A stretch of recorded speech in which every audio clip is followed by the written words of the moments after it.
പഹൽഗാം ഭീകരാക്രമണത്തെ തുടർന്ന് ഇന്ത്യയും പാകിസ്ഥാനും തമ്മിൽ തുടരുന്ന സംഘർഷം യുദ്ധത്തിലേക്ക് നീങ്ങുമോ എന്ന ആശങ്കയിലാണ് ലോകം. ഒരു യുദ്ധമുണ്ടായാൽ ഇരു രാജ്യങ്ങളിലെയും സാധാരണക്കാർക്ക് അത് താങ്ങാനാകില്ല. പല അവശ്യ സാധനങ്ങളുടെയും വില കുതിച്ചു കയറുന്നതോടെ നിത്യജീവിതം വഴിമുട്ടും. ഇന്ത്യ പാകിസ്ഥാൻ യുദ്ധ സാഹചര്യം സാമ്പത്തിക വിപണികളിലും വ്യാപാരത്തിലും വലിയ തോതിൽ പ്രത്യാഘാതങ്ങൾ ഉണ്ടാക്കും.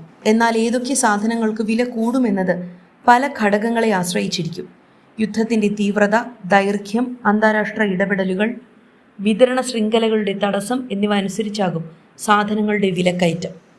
യുദ്ധം മൂലം എണ്ണ വിതരണത്തിൽ തടസ്സമുണ്ടായാൽ പെട്രോൾ, ഡീസൽ, ഗ്യാസ് വില കുത്തനെ ഉയരും.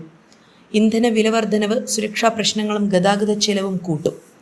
ഗോതമ്പ്, അരി, പച്ചക്കറികൾ, പയറുവർഗ്ഗങ്ങൾ തുടങ്ങിയവയുടെ വിതരണ ശൃംഖല തടസ്സപ്പെടുന്നതോടെ ഇവയുടെ ലഭ്യത കുറയുകയും വില കുതിച്ചുയരുകയും ചെയ്യും. ഇറക്കുമതി ചെയ്യുന്ന മരുന്നുകളുടെ ലഭ്യത കുറയുകയും വില കൂടുകയും ചെയ്തേക്കാം. വ്യാവസായിക അസംസ്കൃത വസ്തുക്കളായ ലോഹങ്ങൾ, രാസവസ്തുക്കൾ എന്നിവയുടെ വിലയും ഉയർന്നേക്കാം. ഇലക്ട്രോണിക്സ്, ഉപഭോഗ വസ്തുക്കൾ തുടങ്ങി ഇറക്കുമതിയെ ആശ്രയിക്കുന്ന ഉൽപ്പന്നങ്ങൾക്കുള്ള വില വർദ്ധിക്കാനും സാധ്യതയുണ്ട്. യുദ്ധത്തിൻ്റെ തീവ്രത, ദൈർഘ്യം, അന്താരാഷ്ട്ര വിപണിയിലെ പ്രതികരണം എന്നിവയെ ആശ്രയിച്ച് വില വർധനവിൻ്റെ തോത് വ്യത്യാസപ്പെടും. യുദ്ധം ഓഹരി വിപണികളിൽ വൻ ഇടിവുണ്ടാക്കാം.